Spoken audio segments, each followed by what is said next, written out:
foi necessário para explicar esse tipo de fenômenos e outras observações que estavam sendo vistas em laboratório, um novo modelo atômico, uma nova visão da matéria. E essa nova visão foi construída por esse grupo que começou com o Thomson ali e que estava desenvolvendo vários estudos relacionados com as radiações, né, principalmente radiações provenientes de materiais radioativos. Então, a primeira ideia foi o quê? Olha, esse átomo de Rutherford, ele é bem diferente de Thomson.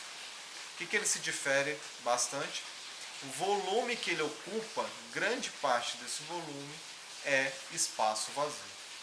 Uma pequeníssima parte é onde se situam as partículas positivas e é onde é concentrado toda a massa do átomo.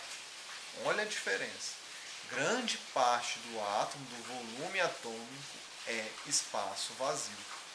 Uma pequeníssima parte concentra as partículas positivas e toda a massa do átomo. Outra coisa, esse átomo passa a ter duas regiões diferentes.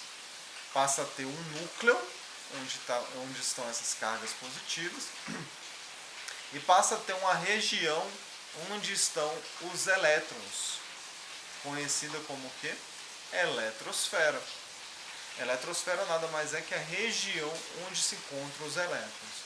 Muito similar, por exemplo, ao que a gente estuda, né, em outras matérias e até em química, por exemplo, a atmosfera. O que é a atmosfera? É o local onde se encontram os gases do planeta. Litosfera é o local onde se encontram os minerais, as rochas do nosso planeta. Tá? Então, onde se encontram os elétrons é conhecido como eletrosfera. Então, para vocês terem uma ideia, o átomo de Rutherford ele é bastante diferente dos átomos ou dos modelos de átomos anteriores. Apesar dele ter também essa inspiração em planetas, uma vez que os elétrons rodeiam o núcleo, né, muito parecido, por exemplo, como os planetas estão ao redor do Sol. Porém, esse núcleo, em relação aos elétrons, tá, ou ao volume, na verdade, em relação ao volume total do átomo, ele é muito pequeno. Ele é tão pequeno que a gente faz uma certa analogia.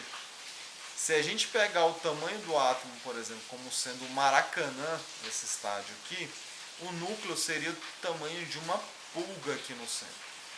Isso mesmo que vocês ouviram. O núcleo seria o tamanho de uma pulga e o Maracanã seria o tamanho do átomo como um todo. Olha o tanto de espaço vazio. Então, a matéria ela seria constituída por grande parte por espaços vazios. Então, a teoria atômica de Rutherford preconizava o quê? Como eu já falei, duas regiões distintas, o núcleo e a eletrosfera. Esse núcleo concentra o quê? A massa e os prótons. O volume do núcleo ele é 10.000 vezes menor que o do átomo, lembra lá do Maracanã. No núcleo são encontrados dois tipos de partículas diferentes. Os prótons, que têm cargas positivas, e os nêutrons, que não possuem cargas. Mas por que houve essa previsão desses tipos de partículas sem cargas? Porque, como sabemos, cargas positivas se repelem. Os prótons são formados por cargas positivas.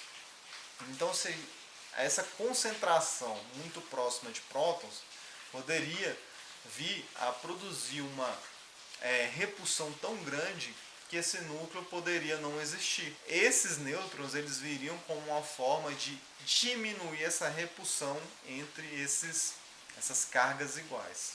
Então seriam partículas ou subpartículas do átomo, neutras, por isso tem o nome de nêutrons, que viriam o quê? Para diminuir essa força de repulsão que há no núcleo. E os elétrons que se encontram na eletrosfera possuem massa muito, mas muito menor do que a massa dos prótons. Então, os prótons têm uma massa muito maior que os elétrons. Tá? E toda a massa do átomo se encontra onde? Concentrado no núcleo. Por quê? Prótons e nêutrons têm uma massa muito maior se comparada com a massa dos elétrons. E aí, como eu já falei, né, praticamente toda a massa do núcleo é considerada a massa do átomo. Então tá, gente, até a próxima.